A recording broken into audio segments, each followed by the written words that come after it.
What up, it's me. I shaved my head today. Well, I had it shaved by a barber, but I'm bald now. Bones. Anyway, to the video. I'm standing up because if you have been watching my channel for a while, you remember that a while ago I did a video where I introduced my snakes. But back then I only had one corn snake and one royal python, or ball python. But now I have 6 snakes and a tarantula. So I'm just going to do like an update video of that. I tried to film this video yesterday, but my phone kept messing up. It kept unsyncing the audio, so I'm currently using my old phone to film this on, so sorry the quality is a bit worse, but at least it doesn't mess up the audio on this phone. So I'm just gonna introduce the snakes. So I was gonna show my female corn snake first, because she was the first snake we ever got, but she has wrapped herself around her log that she's got in her vivarium and is rattling at me, right, like shaking her tail and hissing. So I'm not going to pick her up yet. I'm going to wait until she's calmed herself down.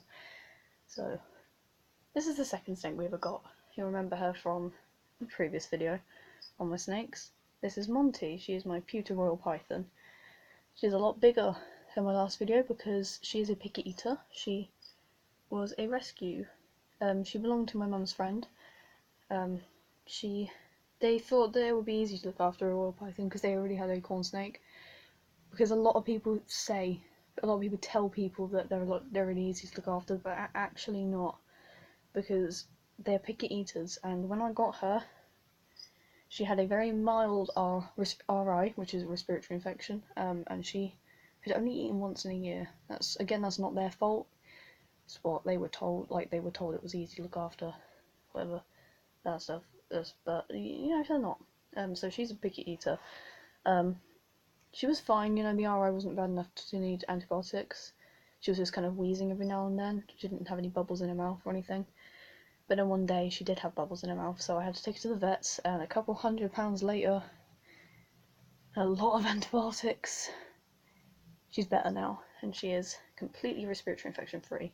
Although I do have extra medication just in case it does come back, but we're just hoping it doesn't.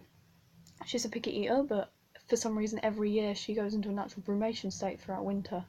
So at the moment she is bulking herself up. So I weighed her yesterday and she is now 1,800 grams, which is the most she's ever weighed, really. I think it's the most she's ever weighed, which is incredible for her, because when I got her I didn't think she was going to survive because of how long she'd gone without eating and how thin she was.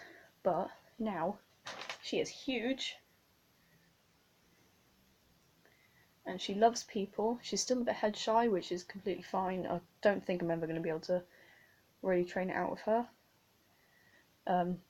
because she's an adult now, so, but that's fine. She's still an amazing snake. She's never bitten anyone, she's never tried to bite anyone. Well, she caught me once with a tooth, but that was my own fault. She's an amazing snake, and she's doing really well now. So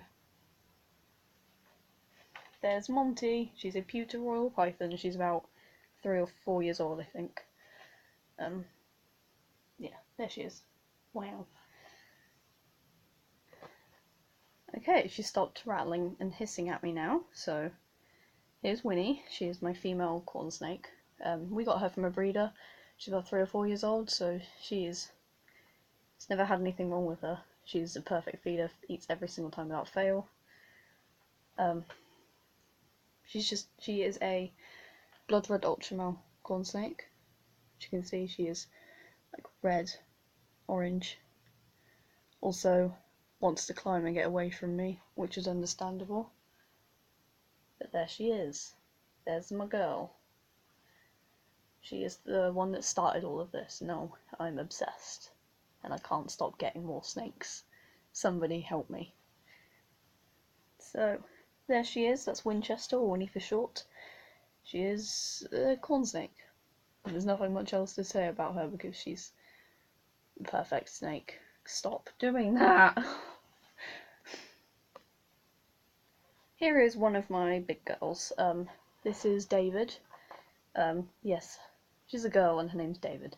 David Boa, or Bowie. It's a play on words because I'm gay and I had to call it David Bowie, you know? That was my sister's idea actually, I'm not going to steal her idea, but she is a boa constrictor, a parahet boa constrictor, 100%. She is het for anery and either sharp albino or cinnamon, but we won't know unless we breed her. Which I'm not going to do for a while because, fun fact, boa constrictors are live bearers. They do not lay eggs. They can give birth to a lot of... I can't remember the exact number now. What are you doing, you weirdo? She loves climbing. Can't remember the exact number, but they can have like 50 babies at once. So I'm not going to be breeding her anytime soon, because I do not have the space for 50 baby boas. But I don't have the space for another boa anyway, to get a male to breed her with too, so that's her. She is actually my favourite snake. Don't tell my other snakes. But she is just perfect. She loves people, she loves being handled, she's not head shy at all. She's a bit skittish at the moment because she is due a feed in 2 days.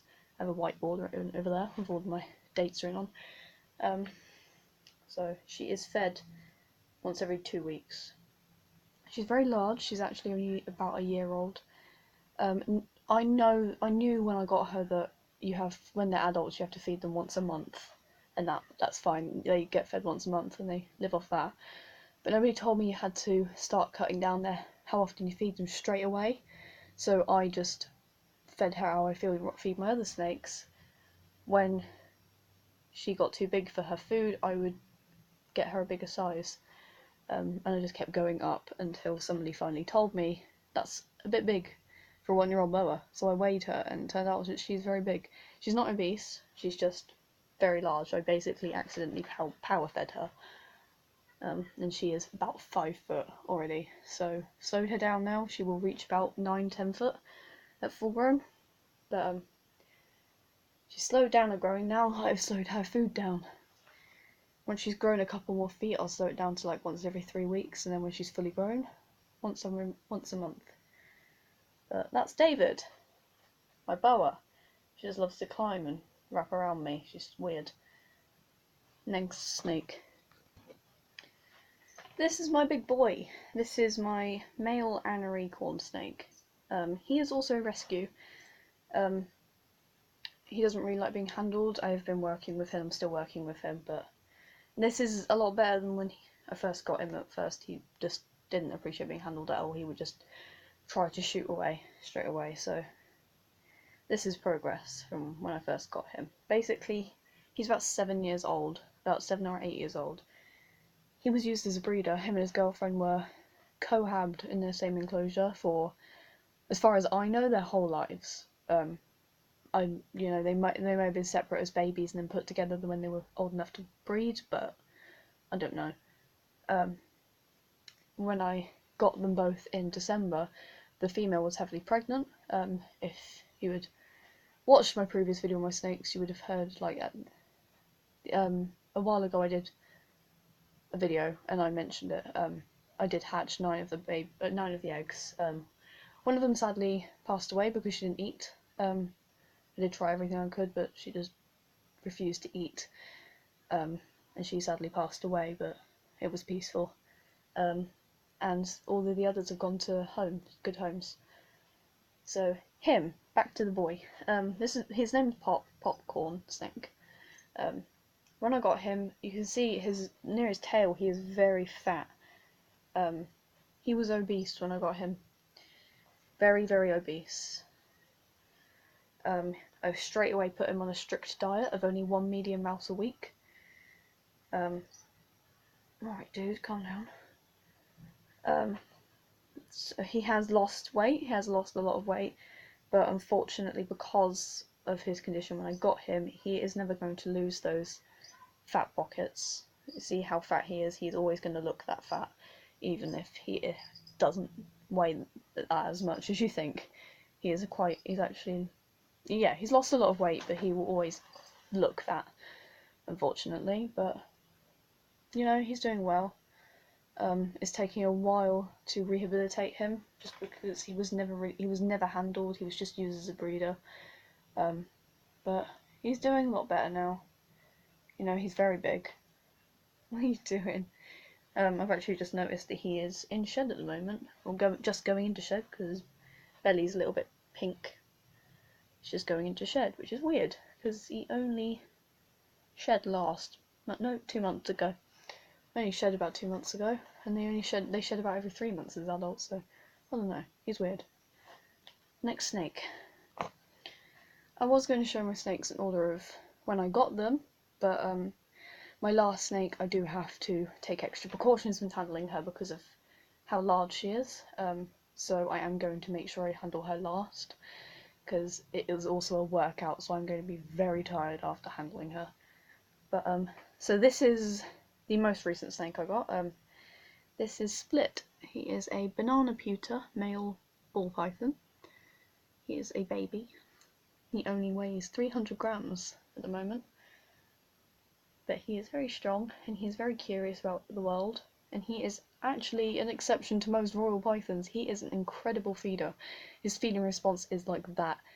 He will eat any time you feed him. He actually fed the day after I brought him home. He just almost bit my thumb just then, for instance. I mean, he is incredible. He's got an incredible feeding response, so I'm going to grow him up, and hopefully one day I will be able to breed him to Monty, my female pewter royal python. But he's got a tiny little tail. I love him. He is still kind of a little bit shy, but I'm working on it, aren't we?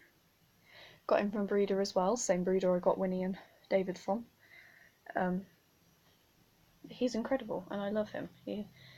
Because he is a pewter, so he's got the same patterning as Monty, but the colouring, and he's also got some, like, you can't really see very well, but he's got like some black freckles. That is the banana gene, and his name is Split because banana split. What are you doing, dude? So that's Split. I'm now gonna get my big girl out. This is gonna be a challenge. Wish me luck. So here I am with my big girl. She was actually quite easy to get out today.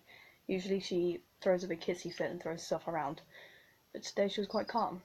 She hissed at me a couple of times, but that's about it. Disclaimer. This is a 10-foot reticulated python. She is very large. You should never, under any circumstances, handle a snake this large by yourself. I am confident enough to handle her by myself, but I do have someone just outside my room ready to run in here and help me if something does go wrong. So she just wants to go say hi to the other snakes. This is Kitten. She is a lavender albino reticulated python. She's about 2 years old, 2 or 3 years old. She was a rehome, basically. Her previous owner did love her a lot, but he just felt like he didn't have the time for her. He didn't think it was fair because she's such an amazing snake. So he wanted to rehome her to someone who could give her the attention she needs and deserves. She does have a birth defect. She's not going to stay still so I can show you, because it's on her head. You can see it slightly there. She has got a cleft lip. She was born with it. It doesn't affect her life at all. She can still eat perfectly fine. I have a feeling that it will probably affect her in the long run, as in she will never be able to eat large prey items. Right? But at the moment she's only on one large rat a week. I may put her up to 2 or to a jumbo rat or something. Because she's just recently shed and got a bit fatter, and she's looking a bit on the thin side now, so I might, I'm going to talk to the woman I got her from about upsizing her food. What are you doing? Yeah, so she is in a very good mood today. Reticulated pythons are quite flighty and vocal, so if you've been, I don't know if my phone be picking it up, but she is constantly hissing, and that's not an aggression hiss, it's not a defensive hiss, it's just that they have a lot to say, really. They just have a lot to say. Very interesting stories to tell you about their day. So they're just telling you. about the day, really. There's her cleft palate. You should never really touch a reticulated python's head, but I am completely, not completely, but obviously you should always be cautious, but I'm completely comfortable with touching her head, not grabbing it. I would never grab it or put my hand on top of her head, but I'm okay with just touching her chin and bring it like that. But that was her cleft palate on the side of her head. It does also make her, because of the way it is, it's kind of distorted her eyes, so they're a bit bulgy and a bit lopsided, but that's okay because I still think she's beautiful either way. So that's her. I do also have a tarantula, but I can't get him out because he is, not only is he currently in pre-molt, they basically they molt off their exoskeleton. Can you shush please? She's just seen Split and is trying to eat him. You can't eat him. Yeah, he's in pre-molt at the moment, so I wouldn't even be able to handle him anyway, but he doesn't like really being handled at the best of times. Tarantulas aren't really an animal you should handle very often because it can stress them out. But what I do have is his last molt. I saved it because it was his maturity molt. It was the molt that I was able to determine his sex. I got the word right eventually. So I'm going to show it now. If you don't like spiders, look away now. I keep it in this box so that it doesn't get crushed. Where's your head? There it is. Alright, dude. Don't eat this. Oh. So there it is. It literally just looks like a spider. So he is kind of like an average size for a spider. He's not really big, he's not really small. He is just a normal curly hair tarantula. I wanted something very simple for my first spider. So he's very simple. She's so cute, I love her so much. So yeah, that is all of my snakes and my spider. That is my exotic animal collection, if you will. Oh god, Jesus Christ. I just put all of her weight onto one of my arms. That was not pleasant. Yeah, so if you liked this video, like, comment and subscribe. If you want to see more videos about my snakes, then do comment and tell me what videos you want to see, and I will try my best. I actually had to time this video very carefully because my snakes eat at different times, so I had to make sure I timed it on a day where none of them had eaten recently, so that they would be okay to handle, because you shouldn't handle a snake 24 to 48 hours after they've fed, to avoid regurgitation, which basically they throw up their food, which is just delightful. I'm going to end this video now because I need to put her back because she's getting a bit restless. But yeah, like, comment, subscribe, and I will see you guys later. Bye bye. Get away from my head.